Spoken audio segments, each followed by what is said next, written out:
It's been a while since I've read here. I've been getting around,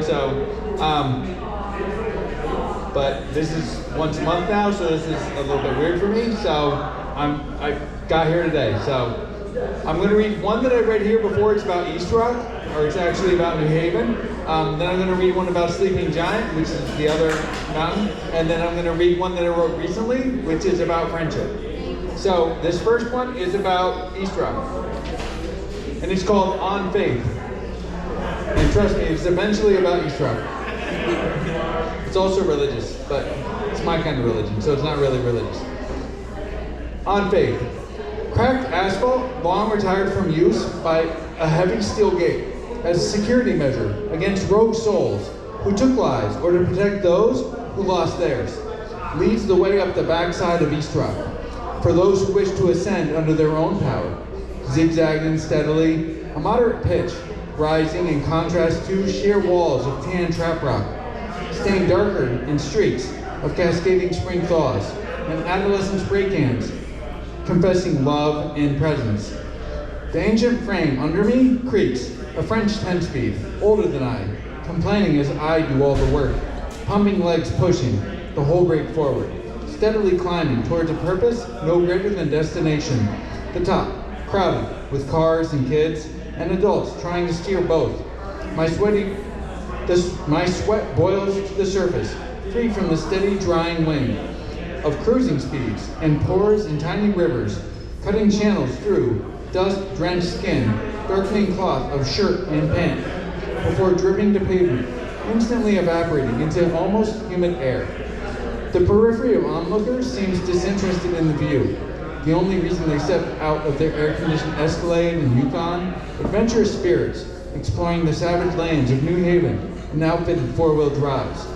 I walk my one-wheel drive Peugeot to a stacked stone wall, lean it up against the tan rock, and walk out to the edge.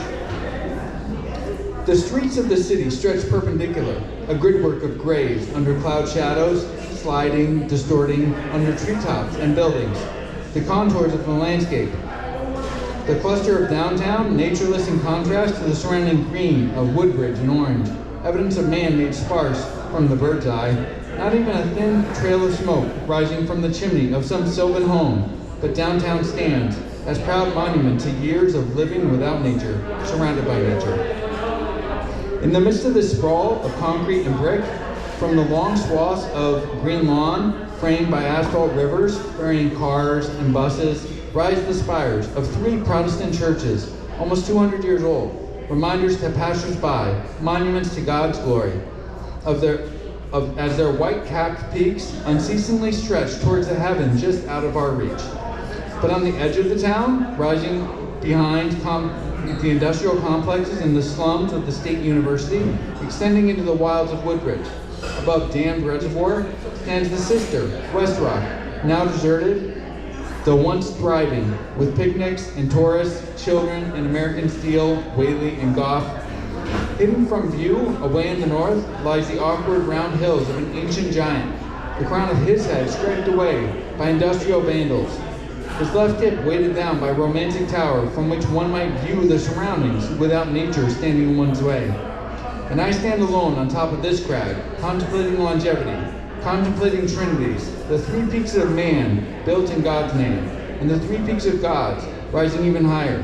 How long will it take for the spires of God to crumble, and how long for his mountains? On Faith. All right. So this next one's about Sleeping Giant. I'm assuming most of you know about Sleeping Giant. You guys know where they used to quarry, where the old quarry is, and there's that structure built in the middle of it? This is about that. I call that American Parthenon because it looks just like the Parthenon.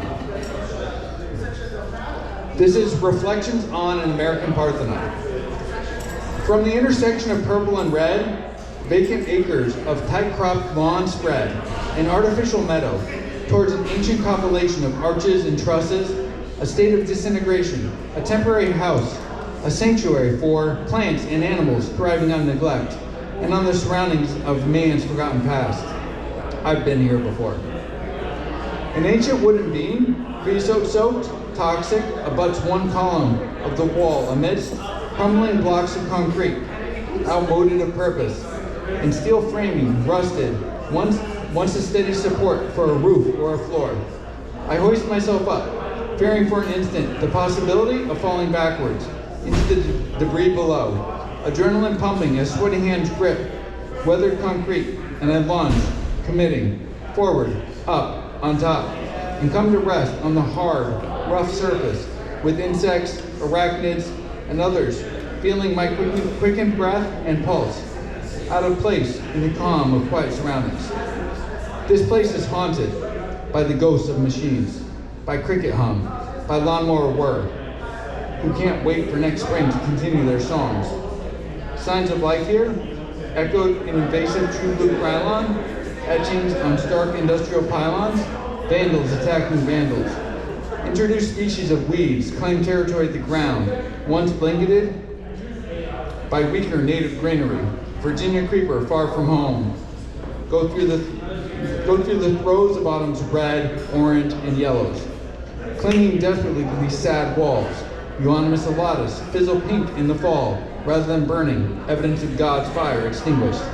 And among these invaders, melancholy natives, raspberry brambles, sumac, blooming asters, blend into the common theme of dilapidation and despair. Halfway up the wall, furry remnants of sturdy vines give evidence to the attempts of nature to reclaim, arrested by past winter winds. Irregular, rectangular cubes of broken concrete, imprinted with the molds of bygone purpose. Repeated wave pattern of corrugated aluminum or vacant tube of rebar form an irregular heap amidst the rogue plants. Across one ripples a black snake, her back sequence of black and white stripes, perhaps a juvenile milk snake, Lampropeltis triangulum, and conforms to the steady configuration of rough, rounded peaks and troughs. I feel an urge to jump down from my perch, this moss-capped wall, for a closer look, but think better of it, and watch from a distance as she slips off the block to spring into the thick twists